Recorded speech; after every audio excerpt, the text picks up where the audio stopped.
Bismillahirrahmanirrahim. Setidaknya ada dua fungsi daripada ibadah puasa, khususnya puasa Ramadan.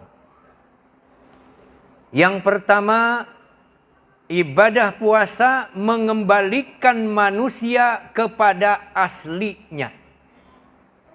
Mengembalikan manusia kepada asalnya. Apa asalnya manusia? Asal atau aslinya manusia tidak mempunyai dosa. Kullu mauludin yuladu alal fitrah. Setiap yang lahir dilahirkan dalam keadaan suci. Termasuk kita. Bayi yang lahir dari rahim ibu yang manapun tidak mempunyai dosa.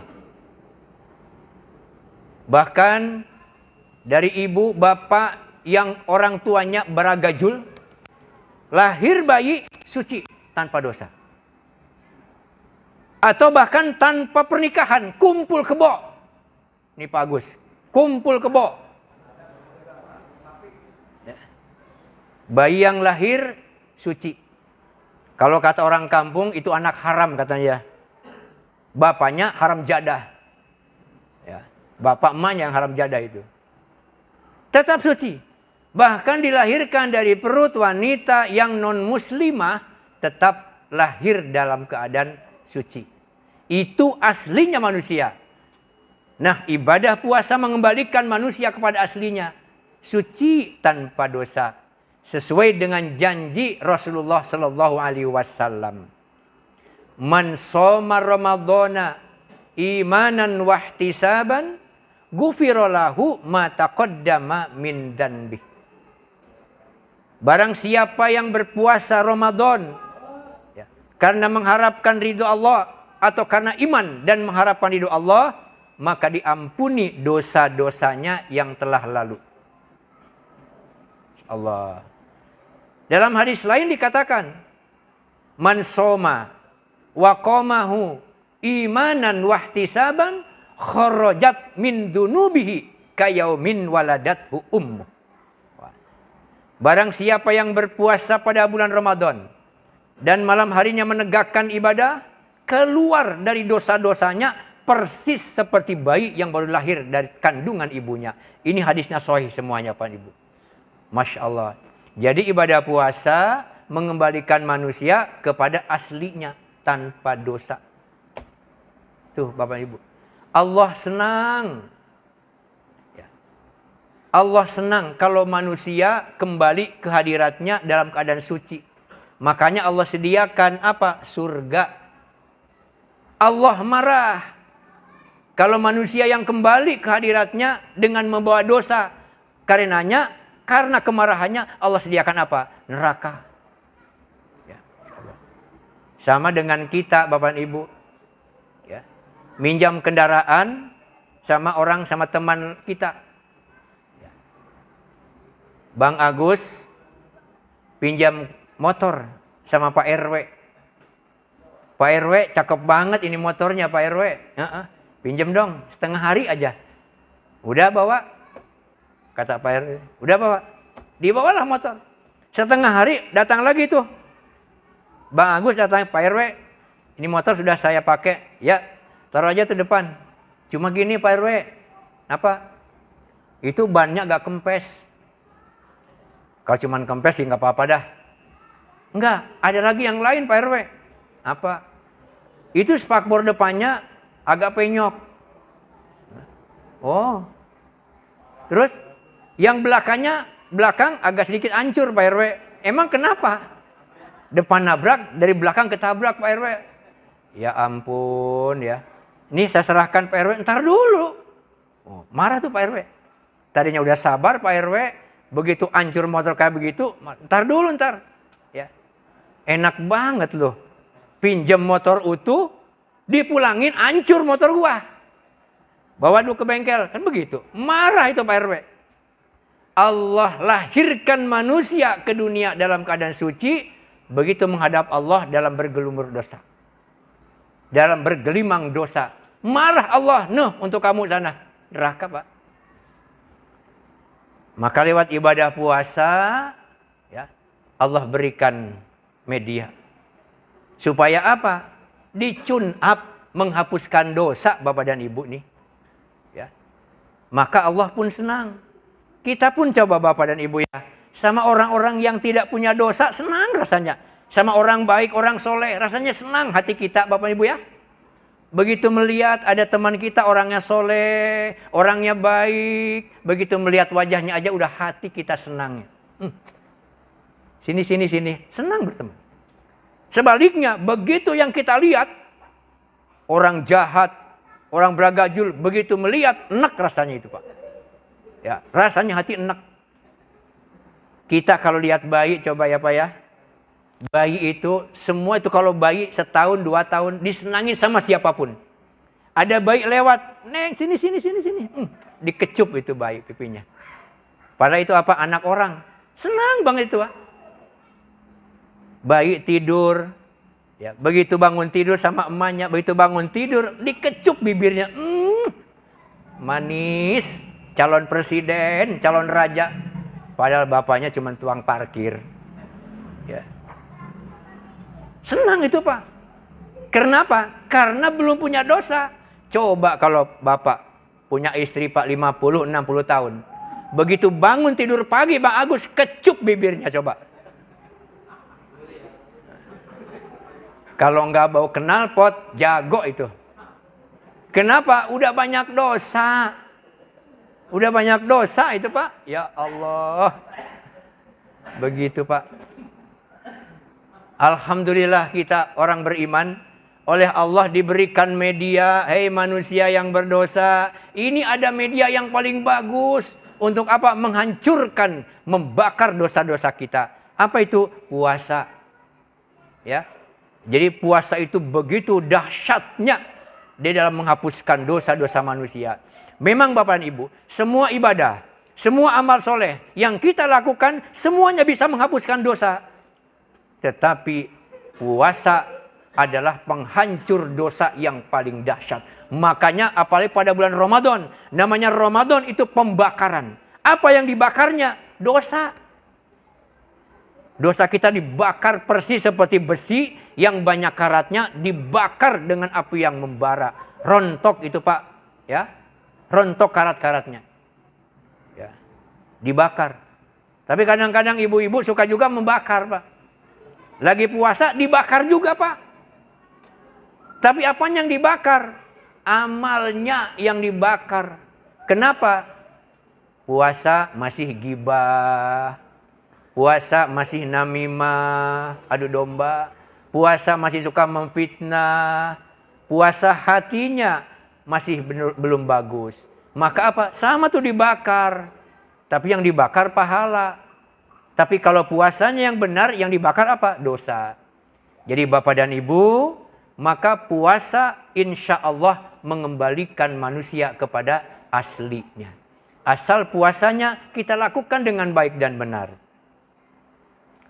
Yang kedua, fungsi daripada ibadah puasa membentuk manusia-manusia yang berkualitas tinggi. Wah, luar biasa, Pak. Membentuk manusia yang berkualitas tinggi. Dan kualitas tertinggi adalah takwa. Makanya la'allakum tattaqun dengan puasa. Takwa itu kualitas tertinggi dalam pandangan Allah dan dalam pandangan manusia. Tidak ada yang lebih tinggi daripada kualitas takwa atau derajat takwa. Lalu bagaimana prosesnya? Puasa membentuk manusia yang berkualitas tinggi. Yang pertama, dengan ibadah puasa kita dibentuk menjadi manusia yang disiplin. Yang pertama. Dengan puasa kita dididik menjadi disiplin. Ya. Disiplin ini sangat penting di dalam hidup. Dan disiplin salah satu ciri orang yang berkualitas. Disiplin dalam hidupnya, Pak. Jadi kalau kita mau maju, mau sukses, disiplin dalam hidup kita. Insya Allah sukses. Bagaimana puasa mendidik kita menjadi disiplin? Coba perhatikan Bapak dan Ibu.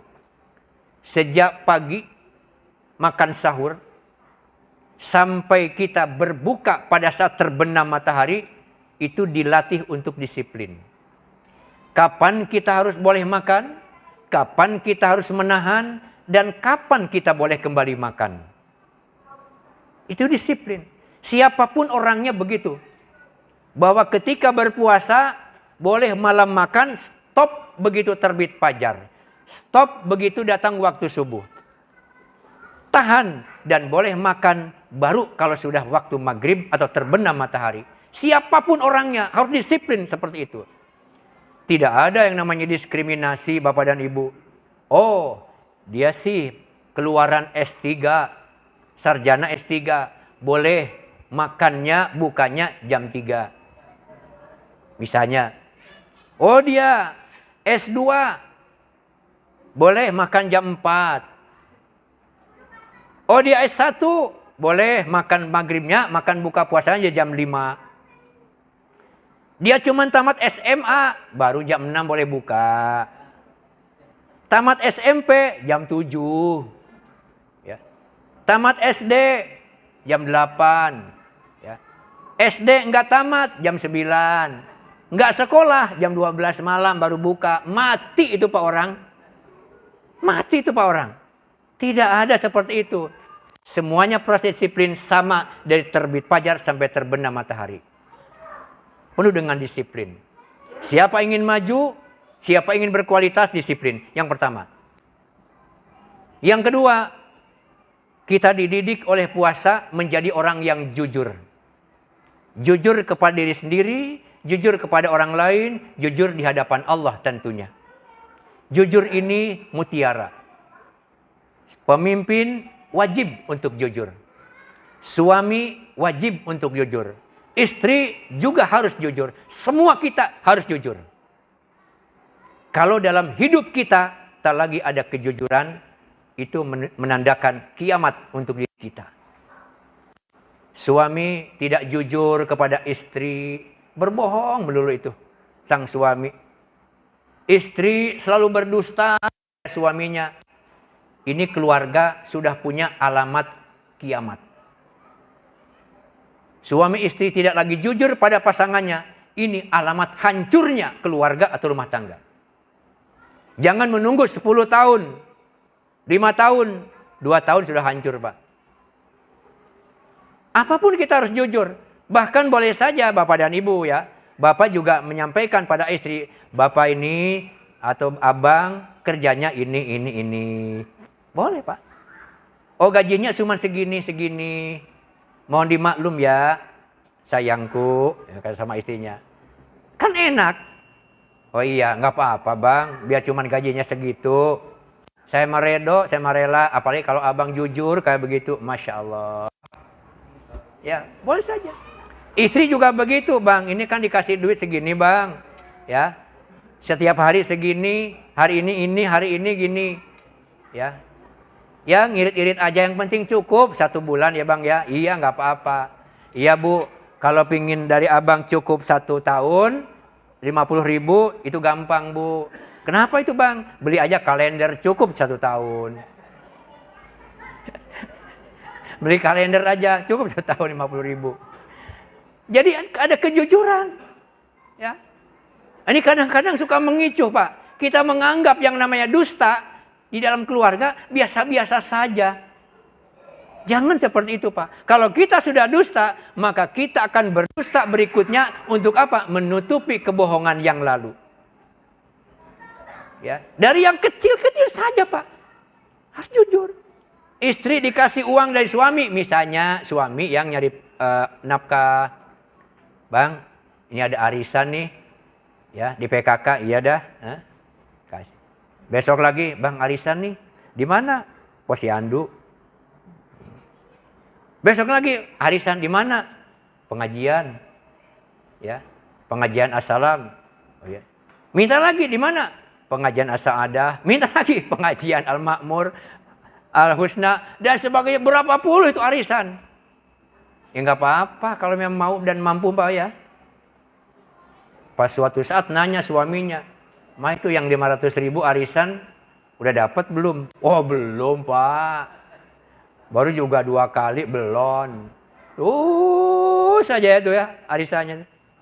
Udah lama-lama suami nanya lagi, itu arisan yang 500.000 udah dapat belum? Loh udah dulu bang. Udah. Gak dikasih tahu suaminya.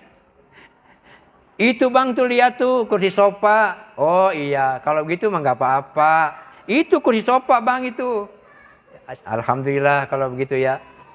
Udah bang apa ini? Kalung. Oh iya bagus dah kalau gitu mah. Yang penting apa? Jujurnya itu pak. Nah oleh puasa kita dididik jujur. Bagaimana puasa mendidik jujur? Ketika kita sedang berpuasa Bapak Ibu ya. Ketika sedang berpuasa coba. Ya. Banyak sekali kesempatan untuk tidak jujur. Ya.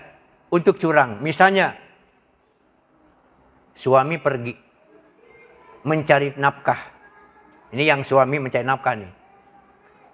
Di rumah ada istri. Ditinggallah anak-anak. Ketika suami pergi dalam keadaan berpuasa, suami siang hari mampir di warung nasi. Haus-haus keluar lihat ada es cendol kelapa muda. Diteguklah es cendol kelapa muda. Pulang ke rumah, sambil miring jalannya, ngomong sama istri. Mah, panas bangetnya ini hari ini. Gini. Panas banget, haus banget nih mah. Istri nggak bakalan tahu itu. Padahal suami sudah berdusta. Kata istrinya. Di sini juga di rumah kayaknya panas banget bang. Tadi saya ada pengumuman Tangsel katanya 35 derajat siang-siang. Pantesan ya. Padahal suaminya berdusta. Atau istri yang di rumah misalnya. Suami pergi. Anak-anak ke sekolah. Tidak perlu ngumpet di dalam kamar. Di tengah rumah makan sebanyak-banyaknya. Oleh sang istri yang ditinggalkan suami. Tapi bapak dan ibu, mengapa sang suami tidak seperti itu? Sang istri tidak melakukannya. Kenapa? Karena sedang berpuasa. Inilah puasa mendidik kita untuk menjadi orang jujur. Masya Allah, luar biasa. Kenapa? Sedang berpuasa. Ini so'imun. Ya. Inilah kejujuran. Jadi artinya bapak dan ibu, di dalam hidup dan kehidupan kita sehari-hari, banyak kesempatan untuk mengicuh. Banyak kesempatan untuk berdusta. Banyak kesempatan untuk tidak jujur. Tetapi kalau kita sudah dididik oleh puasa dan berhasil pendidikannya, insya Allah kesempatan-kesempatan buruk itu tidak akan kita lakukan. Kalau puasanya berhasil. Hadirin rahimakumullah. Rasanya waktu sudah sangat jauh meninggal. Hanya masih banyak, ada 10 Bang Agus. Baru 2 ini. Kalau saya terus sampai jam 2 malam nggak selesai nih. Oleh karena itu Bapak dan Ibu, mudah-mudahan yang 2 ini kita bisa meresapi makna daripada didikan ibadah puasa. Jadi saya ulangi kembali Bapak dan Ibu, bahwa ibadah puasa berfungsi satu, mengembalikan kita menjadi manusia aslinya tanpa dosa. Dan yang kedua, melatih, mendidik diri kita, membangun diri kita menjadi orang yang berkualitas tinggi. Mudah-mudahan, mari Bapak dan Ibu, kita laksanakan ibadah puasa dengan sebaik-baiknya. Niat yang bagus, landasan iman, laksanakan puasa dengan sebaik-baiknya, isi bulan Ramadan dengan kebaikan dan ibadah, dan hindarkan dari perbuatan-perbuatan maksiat. Insya Allah, puasa berhasil mendidik dan melatih kita. Amin ya Rabbal Alamin. Hadirin rahimakumullah. Demikianlah yang dapat saya sampaikan. Mudah-mudahan ada manfaatnya. Wassalamualaikum warahmatullahi wabarakatuh.